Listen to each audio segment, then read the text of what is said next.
രണ്ടാം ഘട്ട വെടിനിർത്തൽ ചർച്ചകൾക്ക് തയ്യാറാണെന്ന് അറിയിച്ച ഹമാസ് കെയ്റോയിൽ നടക്കുന്ന ചർച്ചയിലാണ് നിലപാട് വ്യക്തമാക്കിയത്.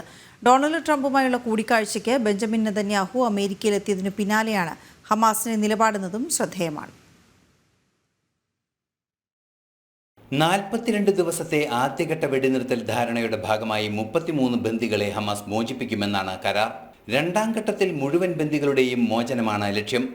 ഈ സാഹചര്യത്തിൽ കൂടിയാണ് രണ്ടാം ഘട്ടം വെടിനിർത്തൽ ചർച്ചകൾക്ക് തയ്യാറെന്ന ഹമാസിന്റെ നിലപാട്. മൂന്നാം ഘട്ടം വെടിനിർത്തൽ ചർച്ചകളിലാണ് ഗാസയുടെ പുനർനിർമ്മാണം സംബന്ധിച്ച തീരുമാനം ഉണ്ടാകുക. ഡൊണാൾഡ് ട്രംപുമായുള്ള കൂടിക്കാഴ്ചയ്ക്ക് ബെഞ്ചമിൻ നെതന്യാഹു അമേരിക്കയിൽ എത്തിയിട്ടുണ്ട്.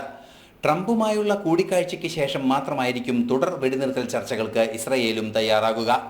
ഈ രണ്ട് സാഹചര്യങ്ങളും മുൻനിർത്തിയാണ് ഹമാസിന്റെ നിലപാട്.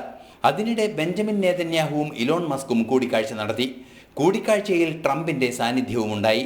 ഇന്നാണ് ബെഞ്ചമിൻ നെതന്യാഹു ട്രംപ് ഔദ്യോഗിക ചർച്ചകൾ നടക്കുക. ഇസ്രയേലിന് കൂടുതൽ ആയുധങ്ങൾ നൽകുന്നതുൾപ്പെടെയുള്ള ചർച്ചകളായിരിക്കും ഇരു നേതാക്കളും തമ്മിലുള്ള കൂടിക്കാഴ്ചയിൽ നടക്കുക എന്നാണ് സൂചന. ഈ സാഹചര്യവും പ്രതികൂല ഘടകമായി ഹമാസ് നോക്കിക്കാണുന്നുണ്ട്. പശ്ചിമേഷ്യയിലെ സമാധാന പുനഃസ്ഥാപനത്തിന് കാര്യമായ ശ്രമം നടത്തിയത് ഡൊണാൾഡ് ട്രംപാണ്. അധികാരത്തിലെത്തും മുമ്പ് ബന്ദികളുടെ മോചനം സാധ്യമാകണമെന്ന ട്രംപിന്റെ അന്ത്യശാസനമാണ് വെടിനിർത്തൽ ധാരണയിലേക്ക് നയിച്ചത്. ഇന്റർനാഷണൽ ഡെസ്ക്, ജനം.